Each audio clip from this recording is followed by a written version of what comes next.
আসসালামু আলাইকুম everyone, welcome back to my channel Munni cookings and বেকিংসে। তো আজকের রেসিপি ইয়াম্মি স্বাদে নুডলস রেসিপি।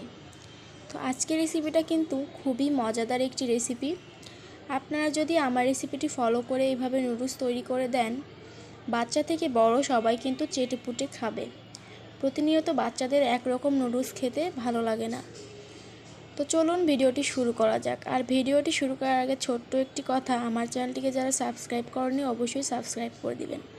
তো আমি এখানে সবগুলো উপকরণ নিয়ে নিয়েছি। এখানে আমি একটা মিডিয়াম সাইজের আলু কেটে নিয়েছি, 4টা কাঁচামরিচ, 2টা পেঁয়াজ কেটে নিয়েছি, আর এখানে নিয়ে নিয়েছি রুচির লাল মরিচের সস, যেটাকে আমরা বলি সুইট চিলি সস, আর ডিম, আর 2 প্যাকেট ম্যাগি নুডলস। তো চলুন আমরা মূল পর্বে চলে যাই। তো এখানে আমি নিয়ে নিয়েছি, কড়াইতে একটি প্যান বসিয়ে দিয়েছি আর কিছুটা পানি গরম করতে দিয়ে দিয়েছি। তো এই পর্যায়ে আমি আলু কিউব করে কেটে রেখেছিলাম, ওই আলু কিউব কিন্তু দিয়ে দিচ্ছি। আমি জাস্ট 5 মিনিটের মতো আলুটাকে সিদ্ধ করে নিব। তারপরে আমি বলক চলে আসলে নুডলসগুলো অ্যাড করে দিব। তো এই পর্যায়ে কিন্তু বলক চলে এসেছে, আমি এবারে নুডলসগুলো অ্যাড করে দিব। তো আমি এখানে 2 প্যাকেট ম্যাগি নুডলস নিয়েছিলাম। আমার কাছে বরাবরই মনে হয় ম্যাগি নুডলসটা খেতে বেশি মজা লাগে, এই কারণে আমি ম্যাগিটাই দিয়ে সবসময় রেসিপি তৈরি করি। আর এমনিতেও আমি ম্যাগি নুডলসই রান্না করি। আমার পরিবারের সবাই ম্যাগি নুডলস খুবই পছন্দ করে। আর নুডলস এমনই একটি খাদ্য যেটা সবাই খেতে খুবই পছন্দ করে, আর বাচ্চাদের জন্য তো খুবই উপকারী একটি খাবার। তো দেখুন, আমি কিন্তু এবার নুডলসগুলোকে সিদ্ধ করে নিব ভালো মতো।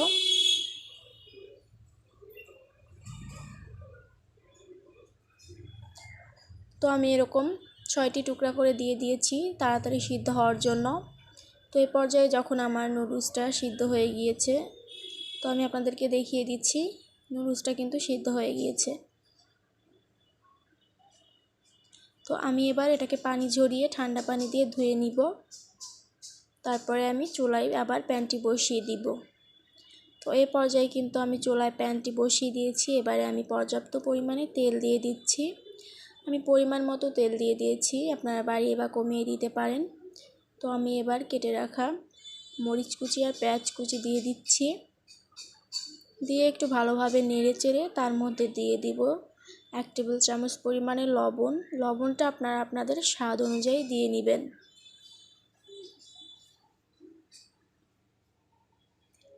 আর আমার চ্যানেলটিকে যারা সাবস্ক্রাইব করেনি অবশ্যই সাবস্ক্রাইব করে দিবেন।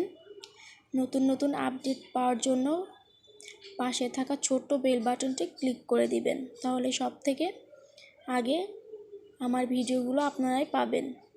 তো এবারে আমি নুডলসের যে মশলাগুলো থাকে সেই মশলার 1 প্যাকেট ছিঁড়ে কিন্তু ওর মধ্যে দিয়ে দিয়েছি। এবারে আমি ডিমটা ফেটিয়ে দিয়ে দিব। তো আমি ভালোভাবে ডিমের সঙ্গে মশলাটা ম্যারিনেট করে নিচ্ছি, একটু ভালোভাবে ভেজে নিব।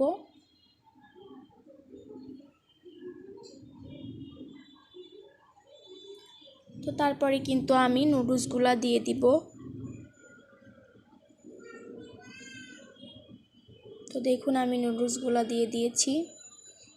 তো আমি কিন্তু এখানে বেশি সবজি অ্যাড করিনি, বেশি সবজি দিলে হয়ে যাবে সেটা সবজি নুডলস। তো আমি আপনাদের সঙ্গে অন্যরকম একটি নুডলস রেসিপি শেয়ার করার চেষ্টা করেছি। আশা করি আমার এই নুডলস রেসিপি আপনাদের অনেক বেশি ভালো লাগবে।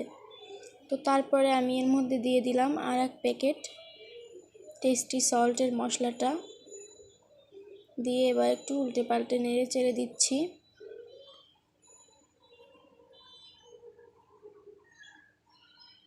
এভাবে নুডলস রান্না করলে কিন্তু বাচ্চারাও খুবই মজা করে খায়।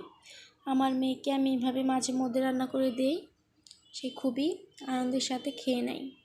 তো এবারে আমি এর মধ্যে দিয়ে দিব সুইট চিলি সসটা। এই সসটা কিন্তু খেতে অতিরিক্ত বেশি মজা। তো সসটা আমি পরিমাণ মতো দিয়ে দিলাম। তো এরপরে আমি একটু নেড়ে চেড়ে ভালোভাবে 2 থেকে 3 মিনিটের মতো নেড়ে চেড়ে তারপরে নামিয়ে নিব। তো দেখুন, আমার কিন্তু পরিবেশন করা কমপ্লিট হয়ে গিয়েছে। আপনারা দেখে অবশ্যই বুঝতেই পারছেন যে কতটা ইয়াম্মি হয়েছে খেতে। অনেক মজা হয়েছে নুডলসটা কিন্তু খেতে। আর আপনারা যদি আমার রেসিপিটি ভালো লাগে অবশ্যই বাসায় ট্রাই করবেন এবং আমাকে কমেন্ট বক্সে জানাবেন যে কেমন লেগেছে আমার এই রেসিপি। আজকের মতো এখানে বিদায় নিচ্ছি। আল্লাহ হাফেজ।